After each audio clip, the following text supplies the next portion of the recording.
We're all set. All right, thank you. Hello, everyone. Thank you very much for joining us today. I'm Leandro Santos, gaming leader at Winclap, and today we will talk, debate, and share some best practices and hands-on experiences for scaling in gaming, and also some thoughts and predictions that we have for the second half of the year. I have the pleasure to be moderating today with my partner, colleague, and friend Olga from Facebook. Yeah. So thank you so much, Leandro, for the invitation. I'm super happy to be here, especially with two great speakers that we have. Thank you, Eyal and Lomit, for being here today to share a little bit about your story, some tips. I think that it's always really valuable for the whole industry. The more that we can share, the more that we can talk about the topics which are top of mind for everyone. So thank you so much for being here. We had to do this like virtual format. Everyone is staying at home, so I really hope everyone enjoys. And then we are going to have a Q&A, so please bring your questions. And just to start, let me just introduce everyone. So I am Olga, as Leandro was saying. I am part of the Facebook gaming team. I have been working at Facebook for more than 4 years, with the pleasure to be working with gaming for 2 years and a half. So learned a lot, still learning a lot. And we have you here also, Lomit. Lomit is the Vice President of Growth from IMVU, having gone through a lot of other companies as well. So he managed growth at early stage startups such as Roku, Trusted ID, Texture, and Earthlink. He is a public speaker, author, advisor, and recognized as mobile hero by Liftoff. And his new best-selling book, Lean AI, is part of Eric Rice's The Lean Startup series, now available at Amazon. So great first tip here for everyone who is watching. And we also have Eyal, who is from Comunix. He used to be the user acquisition manager for DGN Games prior to Comunix, and now he is at one of the fastest growing gaming companies in Israel. I had the pleasure to work with you guys as well, so super happy to have you here. So those are our amazing speakers that we have today. I don't know if you guys want to add something to your profiles as well. Also, yeah, we would like to hear from you, from your own words, about your companies that you are at today. If you want to start, Lamid, with IMVU. Yeah, so IMVU, I think you guys did a really great introduction. Really appreciate that. What I would say about IMVU is the easiest way to think about us is like a role play game, but it's like a virtual reality role play game where you create an avatar, and then you create these different virtual worlds, and you can meet with create all these different virtual friendships. So it's a nice way for people to kind of escape from whatever they might be going through in real life, and continue to have that kind of human connection with other people. Awesome, thank you. And Eyal, if you want to introduce Comunix to the audience. So basically, Comunix, we are focusing on providing the users a unique aspect on mobile gaming that allows them to play face-to-face.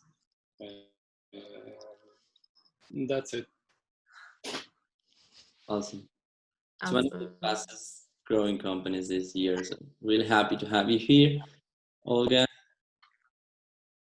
Yeah, so Facebook Gaming, it's a part of Facebook, obviously, and we basically our main objective is to contemplate the whole gaming ecosystem. So help with the game marketers and also with the users, but also on the streaming part of the business. So we really want Facebook to be a valuable tool for the whole ecosystem and for all stakeholders.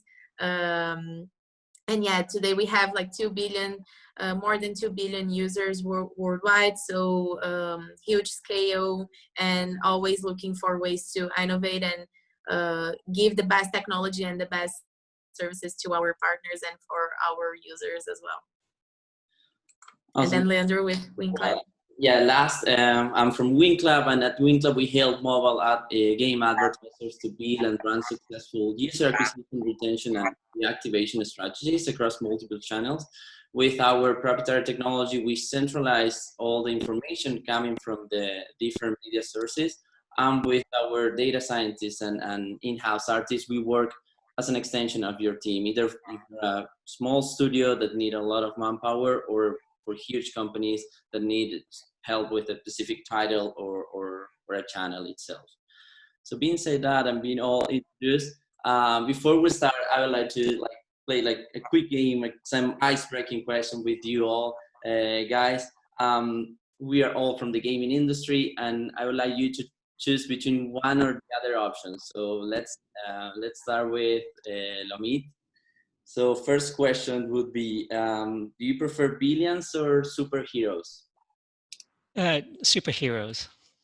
Eyal, what do you prefer? Also superheroes. And Olga? I prefer villains. They create the story. Without them, there would be no heroes as well. What's your favorite villain, by the way? What? What's your favorite villain? I really like the Disney villains. So I love Ursula from The Little Mermaid. I think she's awesome. That's good. Okay. Second question, Marvel or DC Comics, Lomit? What was the first option there? Marvel or DC? Oh, Marvel. Yeah, Marvel. Yeah. Marvel? Eyal? Marvel as well. I have to say both. Yeah, I don't want you to have with your brain. Okay. For gaming, PlayStation or Xbox console, Lomit? Probably Xbox. Xbox, okay, yeah. I didn't understand the question.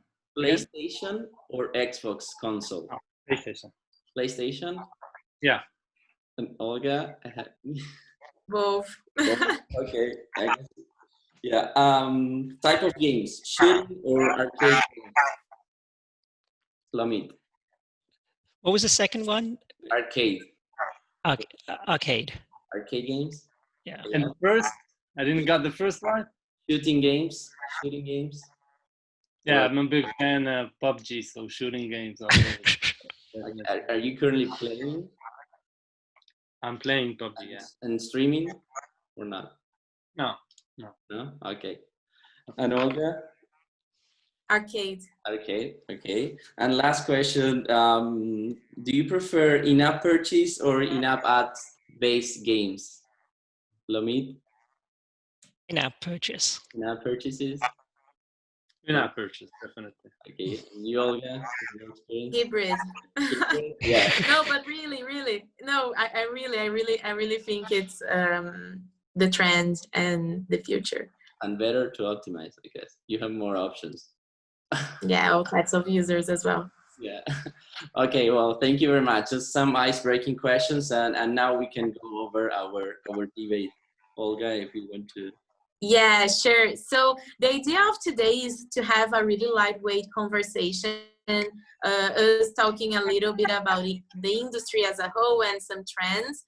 Of course, that we have seen a big change in terms of like behavior, and especially gaming companies in the last months, especially due to the global crisis.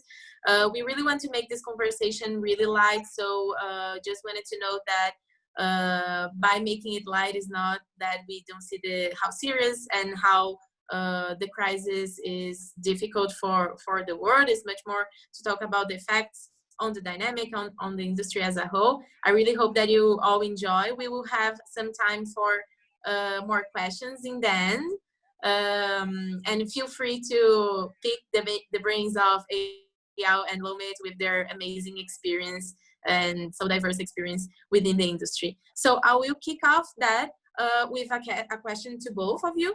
So just for us to set a little bit the context and the tone of our conversation, I would love for you guys to share a little bit about, if you could give a little bit more context about the games that you guys managed today within your companies. And also, how was the process and what is the process of scaling? Really high level in terms of like, when is the right time to scale globally? When is the right time to stop and think a little bit about more? We know that this is a question that a lot of gaming marketers have, like, when is the right time to bet more? And how is this process of like scaling a game and launching it globally? So we can start with Lomit, and then we can go to Eyal. That's a really good question. So what I would start off, and I already mentioned kind of what our game does, you know, it's really a social game at the end of the day, and it's about creating friendships and virtual relationships. And so, you know, in terms of, you know, when's a good time to scale? Like, I think, you know, fortunately for most of us here, you know, the first thing you want to do is make sure your product's ready to scale, right? Once you got good product market fit, and you know that's the starting point. And then the other part of that is, you know, can the business support growth as well? Because with growth, you know, there's obviously, it's more than just the growth team. There's a lot of other areas that really need to be able to support that. But you know, with all of that aside, you know, generally what we look at MView, and I'm not sure if this is sort of the same for how other people might optimize or look at growth, but we have like success metrics for us. It's generally around the cost to acquire a customer, and it's the return on investment on what we get in terms of what we're spending, and the payback period. And so based on those goals, if we're able to, and those goals are always pretty aggressive, and they continue to get more and more aggressive, you know, as the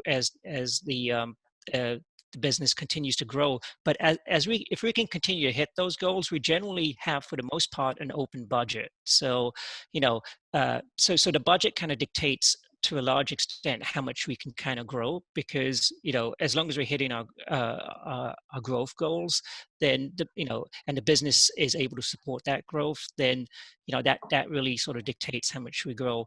And to the other thing that you mentioned, you know, with growth, you know, there's many different ways you can grow, right? You know, you can either grow through, you know, scaling, for example, Facebook, try to scale that as deep as possible and then add other channels into the mix.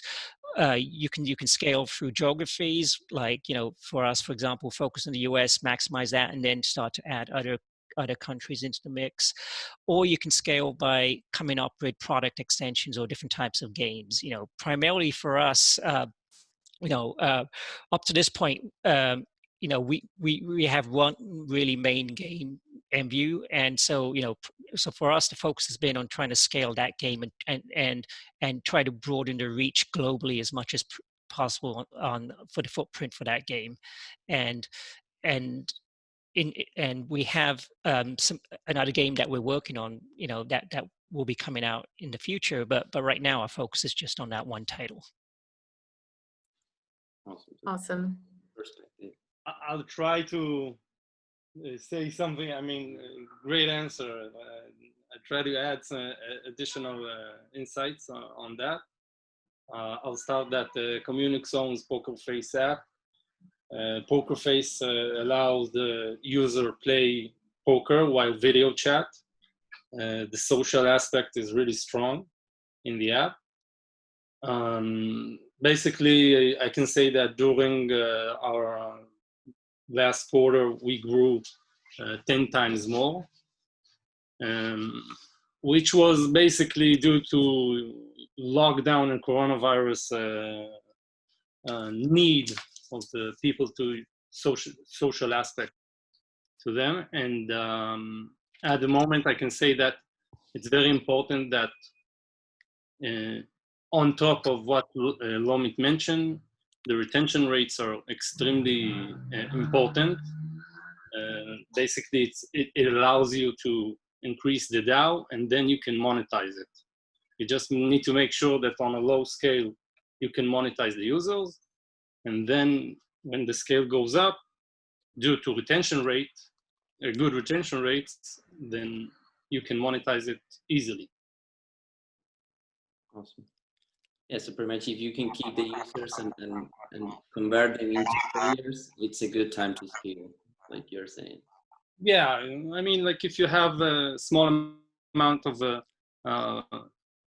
test group to see that you can monetize them good, then, and the retention rates are good, then the pace of users that you bring in, you bring into the app versus the churn rate of users, churn rate out of the DAO.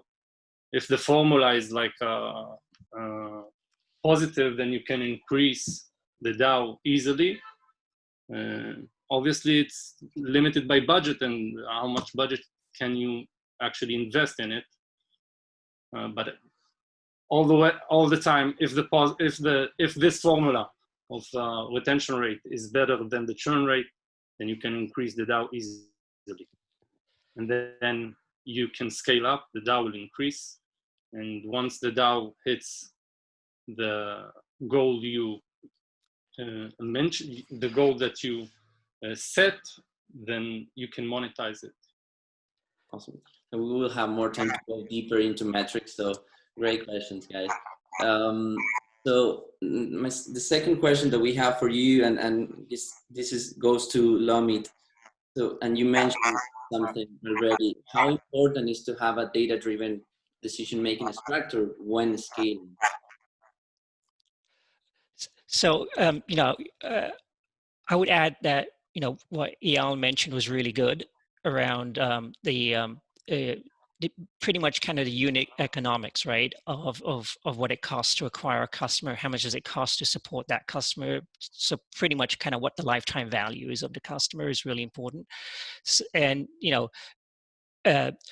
without having good data, you don't really know what you're doing is if it's working or not, right? So I think, at a minimum, having data gives you good direction on how you scale, grow, and optimize campaigns. But beyond that, I think for businesses, and this could change, but maybe it's pretty similar for gaming companies. But you got to really clearly define what your success metrics are, right? Whether it's going to be, you really want to understand your lifetime value, your cost to acquire a customer. You want to understand, kind of the return on investment, the payback period, the retention rates, but and you want to, at a minimum, have kind of a dashboard that everybody trusts the data, so that because ultimately, the growth or the user acquisition team generally gets to spend a lot of money, and so to whom more is given is more is expected. So I feel, using data to back up your decisions, or to use data driven to make recommendations is really important, because otherwise it comes down to just using opinions, and it's really hard to sort of run a business just based on opinions. Yeah, and one thing that I would put on top of that as well is that when we are working with gaming, normally the payback doesn't happen within the first day. So the more that you are like safe in terms of those metrics and how you build those models and what is your goal exactly, the more you are like mitigating the risk of not having positive ROI in the future. And I think it's quite interesting because if you take a look at some other industries, the ROI is like at the moment of like the first time that the person buys something. So you need to have an ROI on that transaction. Within gaming, you need to understand exactly what's the behavior within your game and when does it happen and what is correlated with that LTV being X, Y, or Z, So yeah, that makes a lot of sense. You are mitigating the risk when you are like scaling, if you have a really data driven and all those dashboards and metrics that everyone trusts, right? Right. Yeah. And what I would add, what Olga said was really good, because especially like in gaming, a lot of things that you do is based on predictions based on day one, and then you look at the certain timeframes of the user.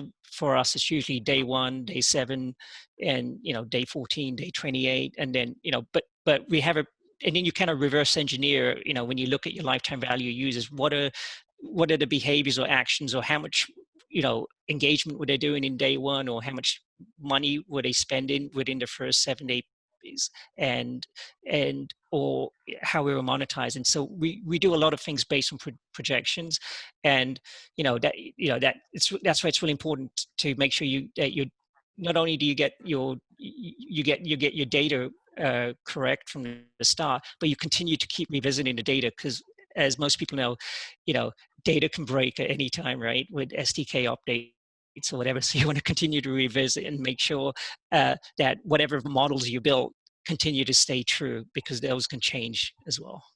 Yeah, I guess everything needs to be tested. I just want to add. I just want to add one more thing about it. Many game developers do not tend to invest on smart BI systems, while if they will invest in BI systems that will allow them to invest more in more smarter way, that is data-driven based, it will save them more money than they would invest it on they wouldn't invest it on the BI system. So let's invest on more like based on data-driven decisions that based on smart BI systems can save you a lot of money. Yeah, especially when you are working with that like global scale, where it's really difficult for you to like remember how is the numbers of every like country, etc. Yeah. And then linking with that data-driven mindset that we are talking about, I have a question to Eyal. So when we talk about like metrics, when we have all those technologies, etc., we have a lot of metrics, right? And sometimes it's a little bit difficult, like what to prioritize, because you can get overwhelmed with so many data points that you are able to see, so many important metrics. So I'd love to pick your brain in terms of like, what do you think is like the main metric if you had to choose one or two? Okay, it doesn't need to be only one, but what are the top metrics which are like top of mind for you? And if you just had those, you feel that you will be able to make your job well? Okay. So I'll divide it to two. Let's say when optimizing towards volume, to increase the volume, CPI campaigns, app install campaigns, it's important to obviously notice that we are hitting the CPI goal that we set, and also the retention rates on the app install campaign. This is when optimizing towards it. It's super important, and basically it's possible to optimize by cost per day one retained user among different campaigns, and then you can see how much it costs you to pay on user that retained for 1 day. In terms of post-install, value campaigns, quality campaigns, and deeper funnel KPIs, I think, first of all, these campaigns are much more expensive. And it's very important to notice, like, look at cohorted-based data that are predictive to when will I be on ROI positive. And then on the day one or day two or day three, you know if the money that you invest is okay and on safe hands or not, instead of ongoing to see when if it's good or not. So I think the simplest way is like reverse engineer to see how many months or years it takes me to bring back to get the ROI positive. There are many methods, smart methods. Anyone can use which method they choose. Regression calculation. It's like the most accurate way. And it's important to set up those goals. let's say that if I'm opening a campaign with day one ROAS of 4%, then I know it's okay, and I keep going to see. I look forward to see its growth to day 7 and so on. And as well, it's also important to see the FTD rate. FTD rate is also an important metric to see stable converted payers from the campaign, and not, let's say, the campaign could be skewed by whale that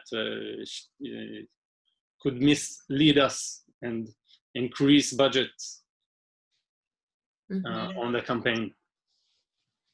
Yeah, one thing that I think is really cool of what you said is that I think it also depends on the timing of the game that you have, right? So when you are launching a game, you have less kind of trust on how in the future it will perform. So you need to stick with some more like safer metrics. But you really need to have a target, because then you understand if you can go bigger, or if no, you should like wait a little bit and improve something on the monetization of your game or something like that. Then you make sure that you are taking that advantage the more that you can within the platforms. For example, within Facebook, we know that the moment of the launch is really, really relevant. So if you understand those metrics and know where you are like stepping up, you are able to bet more or wait. So that's super important for sure. Awesome. Well, next question to Lomi, related to something you already mentioned, but when scaling, how do you allocate your marketing budget? And I like this approach that you have made. Like, it's not only across different channels, but also different geos or like product features within your own game. Like, how do you allocate that budget? That's a really good question. So one thing that we've done that's really helped us when it comes to, like, allocating budgets, orchestrating different campaigns, and sort of managing this across not only different platforms like Facebook, Google, and a whole bunch of others, but different geos. It has a high level of complexity, right? And trying to do this just by hiring a lot of people is very challenging, because there's high room for human error that happens. So one thing that we ended up doing a couple of years ago, and that's what I kind of wrote my book about, Lean AI, is that we ended up going down a route, because we have a lot of customer data, and we're fortunate to work with a lot of these different partners like Facebook and Google, Snapchat, and TikTok. Pretty early in their alphas and betas, when they were trying to create a lot of these automations on their side. So we know how the system works and what are the levels you can pretty much control to optimize those campaigns. And so, what we wanted to do is try to build a layer that sits between us and all of these other places where we spend money. Because the big challenge with, for example, if you run a campaign on Facebook, is that obviously you want to give Facebook good data so you can optimize towards ROAS or a new payer, but Facebook only knows how it's doing because it's only gets your data compared to how they're doing in their ecosystem. They don't really have any idea on how that's doing compared to all these other partners where you might be spending the money. And so so what we ended up doing, instead of just giving fixed budgets to different partners, we just end up creating like a fluid budget. And we have a machine that kind of looks at all of the goals we're trying to optimize towards, and automates the process of allocating budgets to different partners. Because at the end of the day, all these partners are kind of like exchanges. So sometimes Facebook could be performing a lot better, and maybe some other days Google or another DSP could be performing better. But for the most part, the machine kind of makes all of these allocations now, and that has kind of simplified the process for us. And it's enabled us to get a lot better at hitting our goals and getting more predictable about hitting our goals too. So, for us, having that level of AI and automating the process has worked out well.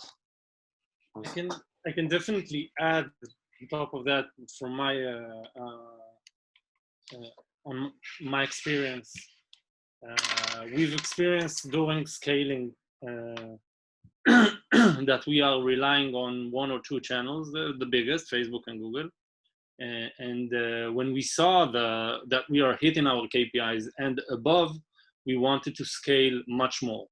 And when relying on only two channels, it could be limited your scale, because if I had, let's say, during that time, multiple channels,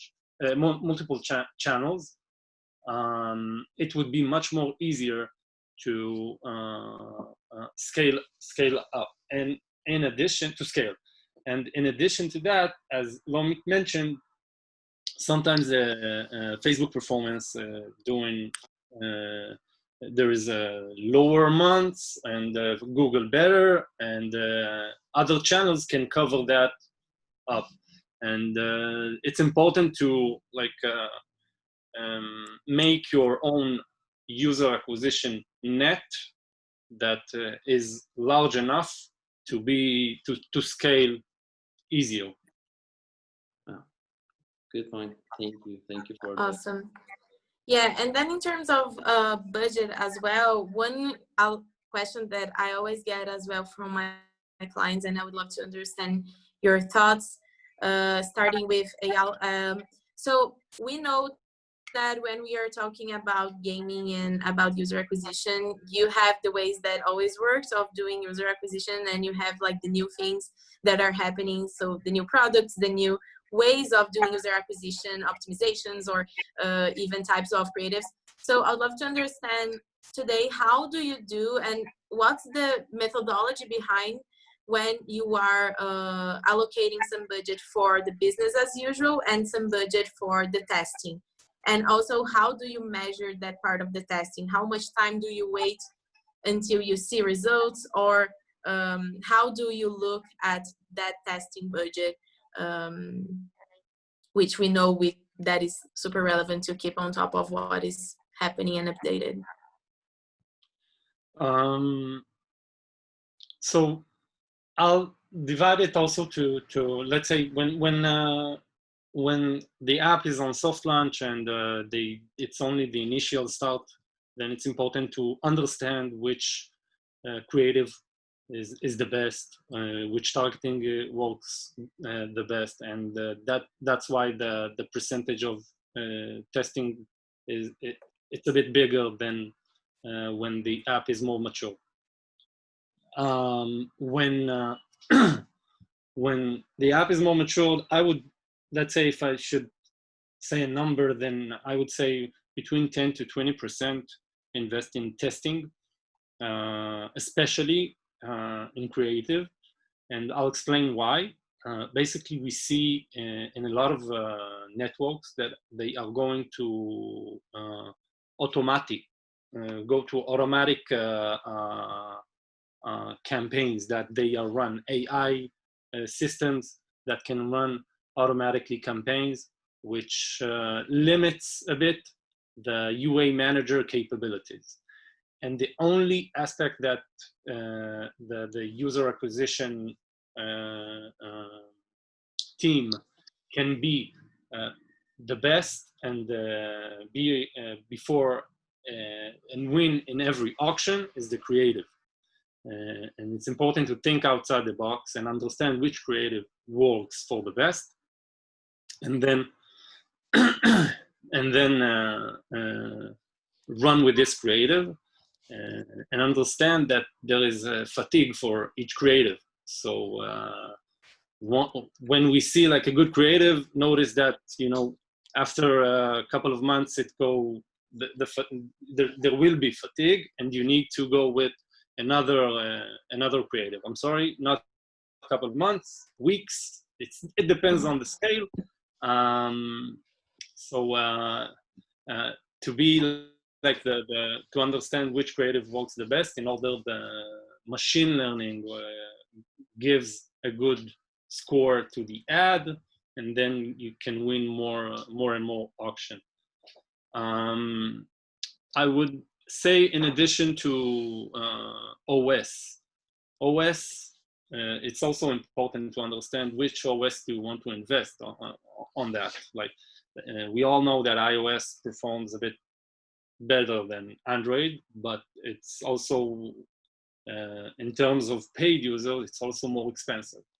And that's why it's important to look at the eCPI, because the K factor of iOS is higher. So it's important to understand which eCPI in which platform is more profitable to the business. I have just a quick add on that. I love the way that you are thinking about that.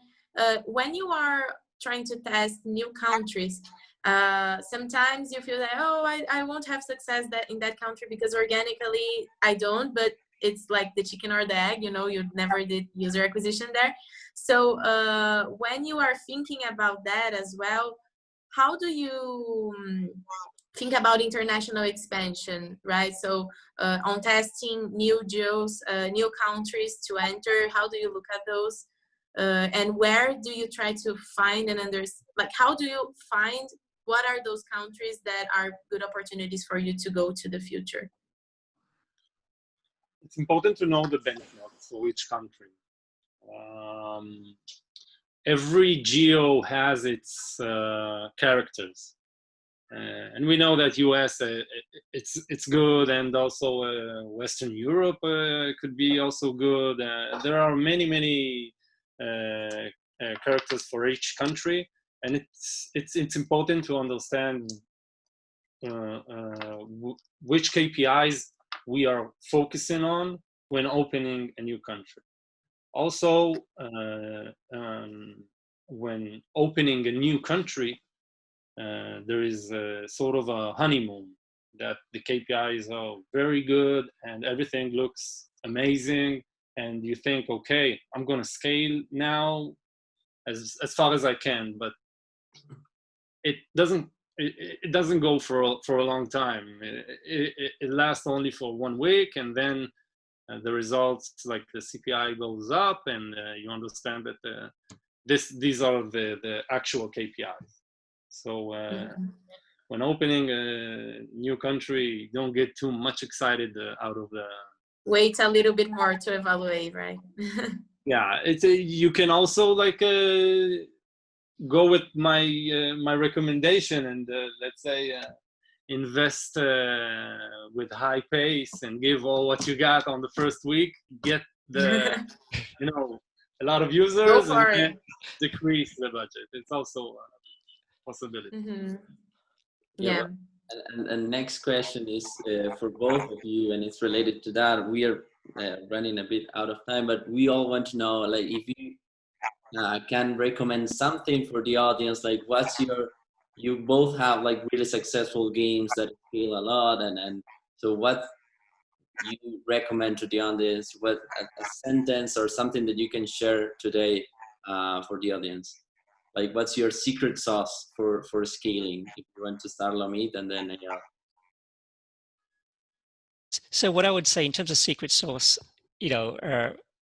realistically, obviously having a good tech stack is really important, right? But before technology, I think the secret sauce really comes down to the company culture. Because if you don't have a culture that encourages the mindset to test, learn, and iterate, so that people feel safe to take some risks. Obviously, you don't go and take risks that could put the business in jeopardy. But the idea is that you are encouraged to test, learn, and iterate, and that's something that I've always tried to implement in different companies that I've been part of, and we've definitely seen the benefit of that here at MVU as well. And that, I would say, would be the secret sauce, because when your people feel safe, then they're more likely to come up with ideas and more likely to get behind and execute on ideas. So, I would say that's the starting point. Awesome. Yeah. On my end, I would say, first of all, it's data-driven decisions without a doubt. Secondly, I'll try to be more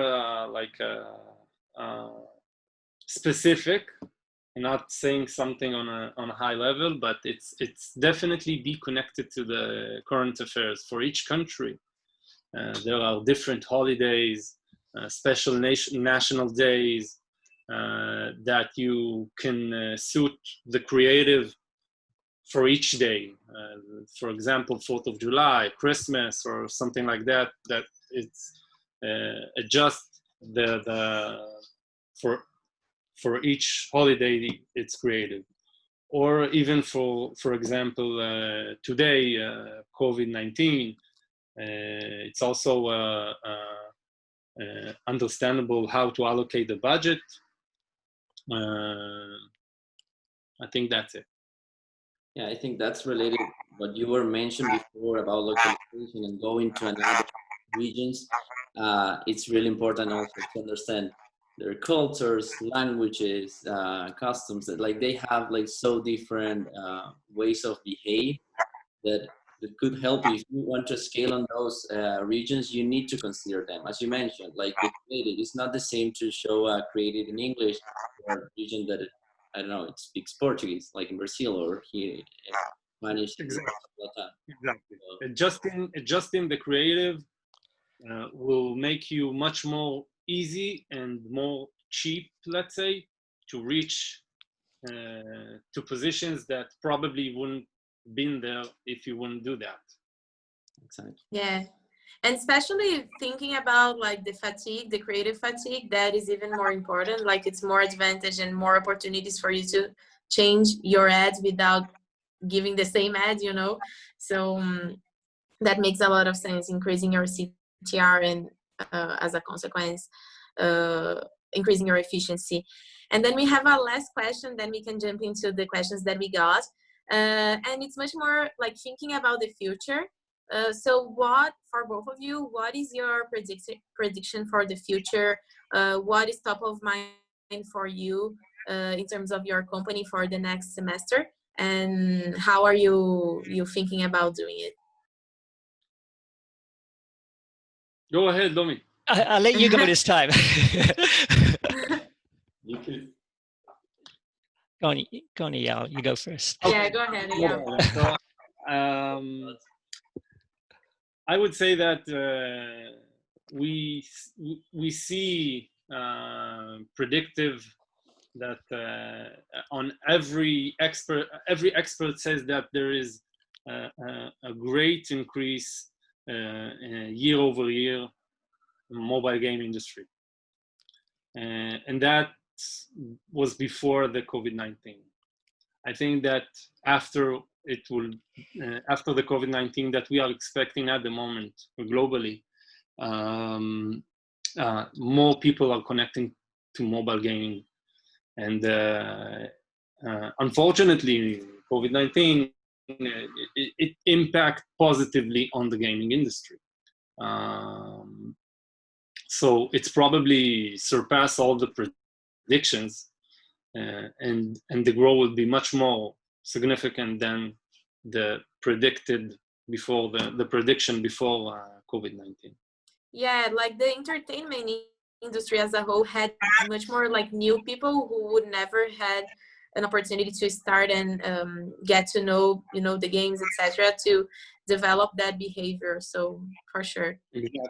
Exactly. It allowed them to explore more and more because of maybe the lockdown that gave him a bit more free time that we all in the gaming industry fight for.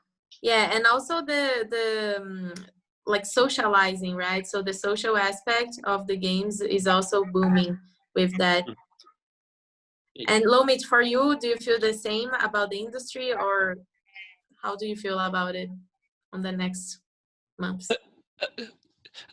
I agree with everything that you guys are saying. What I would add, in terms of predictions, the honest truth is it's really hard to predict with this whole COVID stuff. So for the most part, whatever projections that people come up with, it's really hard to know if it's realistic or fantasy, right? Because things continue to change. What I would add, though, in terms of some of the things that kind of concern me for the second half of the year, uh, one is that we've clearly seen a strong correlation to where a lot of stay-at-home enforcements have happened and usage has gone up. So as that continues to relax, you would expect usage to go down. But at the same time, we know there's no real cure for COVID-19 right now, and so there's going to be a new round of lockdowns that are going to get enforced sooner or later, sometime in the second half of the year. So I feel when that happens, that's probably going to be another time where we might see another kind of growth organically to what happened the first time when COVID-19 lockdowns were strictly enforced. The other part is economically. I mean, so many people are out of jobs right now. It's really hard to know how that's going to impact different businesses. Here in the US, the government provided a lot of stimulus to people that are out of jobs, and we found that to obviously benefit a lot of companies, including ourselves, because people were still able to spend, but the stimulus is running out here at the end of July, and we don't really know what the government's going to come up with for the second half of the year, and not just the US, but other economies too, right? So it'd be interesting, because that will impact how much people can spend in the game or in other products or services. The other third one, and I'm sure you guys are aware of this too, is what's the impact going to be from Apple, with the iOS 14 coming out and not sharing the IDFA. That's what's the way to mitigate around that? I know a lot of people are talking about a lot of different things, but I think at the end of the day, to people like Eyal and me, the key thing is we want to be able to have some level of confidence. If we're spending money on a channel, how can we attribute to know if it's working or not? So staying on top of that is going to be important. And then one other thing that we found, I didn't really touch upon this, but ultimately retention is obviously something you need to keep an eye on. And another thing that we found that during COVID-19, re-engagement became a big part of growth for us. So just going back and re-engaging with users that used to be customers and left us, generally our look back period used to be 3 months. And during COVID-19, we started to test and increase that look back window. So we went to 6 months. We even went as high as like 12 months because generally people device IDs, people change phones after a certain time frame. But we found pretty good success, even going as far back as a year to reactivate those users, and a lot of them are continuing to engage with us and have become really good users. So I feel in the second half of the year, just having a good strategy about re-engagement will be pretty important too. Because it's probably going to, at least in the US, it's going to get pretty expensive to do user acquisition at least in the months between September and November, because there's a presidential election that's happening. And this year, most of that spend during the presidential elections is going to be all digital, because there's not a lot you can spend, that's going to be as effective because people's attention is all on digital.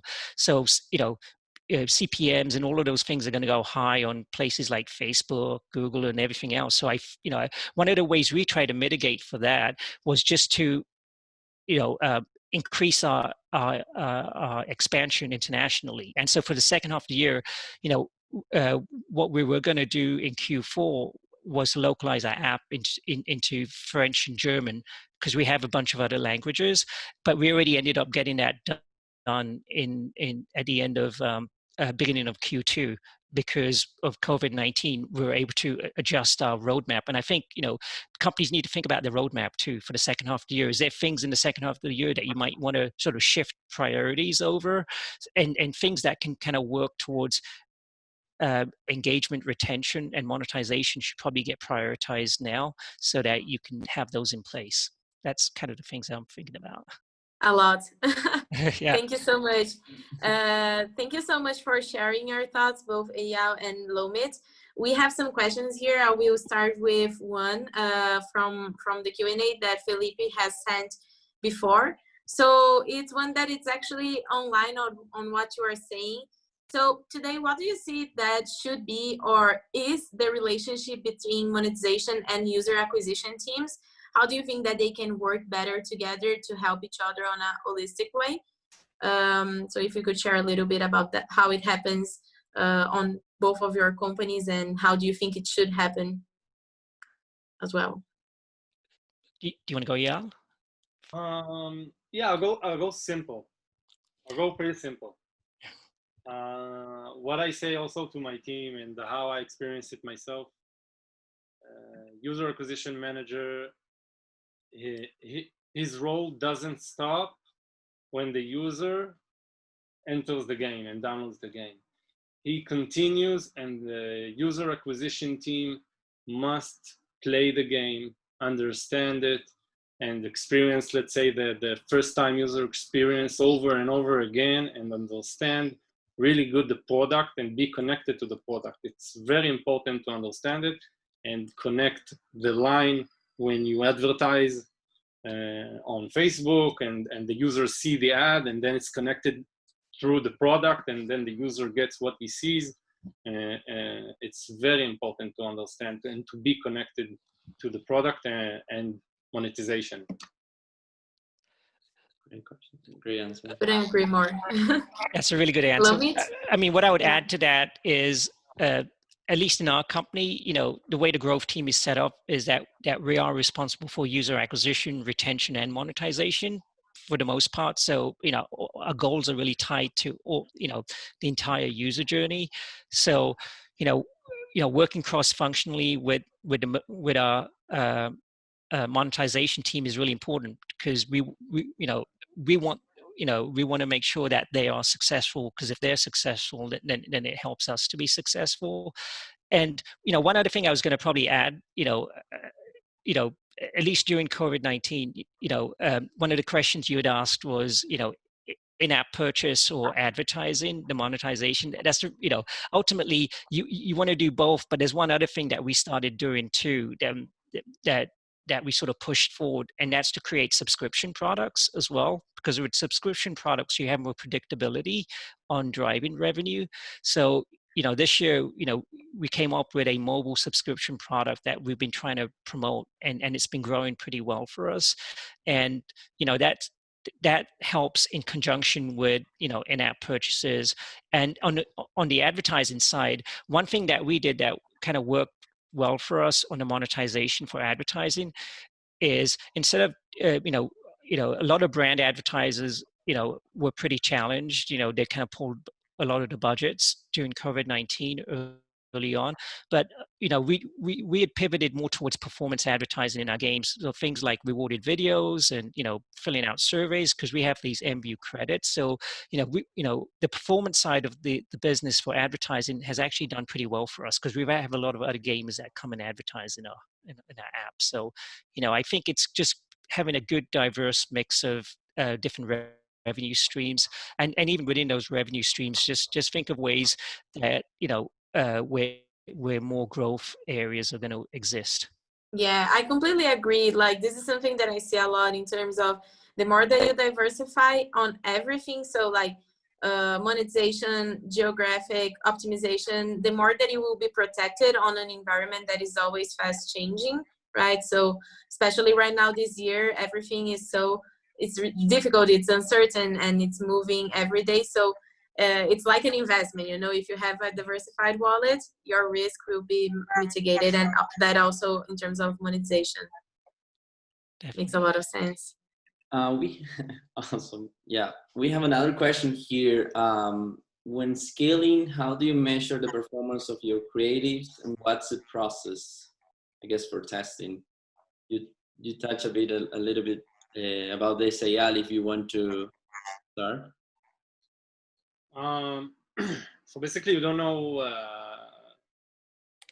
first time that you upload your first creative, and you actually don't know what would be the expected CTR or conversion rate, and basically you can't measure it except the benchmark that you can see, and you can content, let's say, your CSM on this channel to understand if your competitors reach higher CTR or not, and understand how good are you. It's important to know that, how to get that information from the CSMs, and ongoing, when you keep it moving, then I would definitely suggest it's relatively. If there is a good creative and you test it versus old creative, I mean, there is a good creative that runs already, and you are uploading it on, let's say, in each way, split test or any test that which wins, then it means if the new creative wins the good one that already run, then it means a lot about the new creative. I think that it's important to create mass creative and quality creative. In order to do that, you need to invest a lot on it. I think the benchmark is only 1 out of 10 creative actually works. So think about it, how many creatives you need to create in order to one will be a good one. Yeah, that's super relevant, especially when you are launching as well, for you to have that like big bulk of creatives, because you will have to be more frequent in terms of changing, and you really don't know what is going to work. So just go ahead and have a lot, and that's the trend, right? The more, like, every network is having AI and machine learning to help on the optimization. So creative is what will put one game marketer in the front of another. Yeah. You want to add something, Lamit? We are almost finished, like really quick, about the creatives when scaling. We have more questions that we can ask via email afterwards. Sure. What I would add to that is, obviously covered a lot of the main points, but, creative is a really important wearable for success, especially on any platform, whether it's Facebook or any other partner that you work with, because people are, trying to get people's attention is really hard, and a lot of these partners that you work with, when you run these A/B tests, if you don't get a decent click-through rate, then you end up paying more for those creatives. So trying to figure out the best way to tell your story, early indicators of being like click-through rates, but also look at kind of the lifetime value associated with those creatives too, because you could end up bringing the wrong type of quality into your game at the end as well.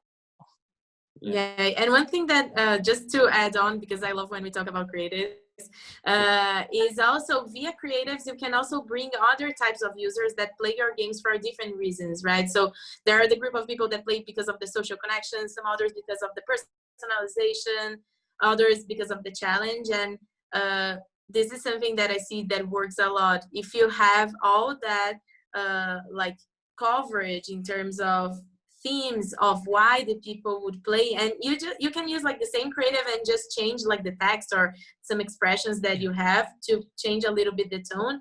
So it's almost as if like creative was also a type of targeting for you, right? To reach to other people who don't play your games yet, but they can play for one specific reason. Yeah, thank you so much for sharing.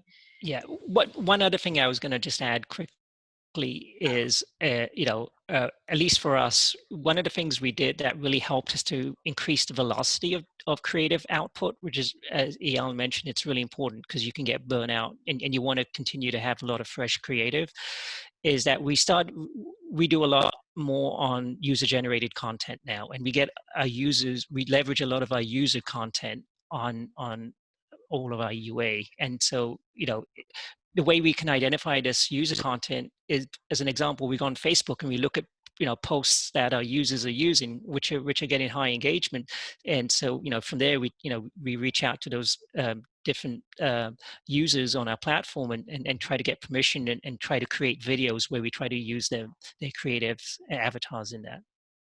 Yeah, that's a really smart way to do it. Yeah. It is. Well, guys, we don't have more time today. Thank you very much, everyone, for joining us. The webinar has been recorded and sent it to all the people registered, so you can see watch it on demand. Thank you, Eyal, Omid, and Olga for participating today. And well, it was a really nice conversation, and for sure we will have future initiatives. For sure. Thank you so much. Learned a lot today with you guys. Thanks for having us. Really appreciate it. Bye-bye. Yeah. Bye. Bye.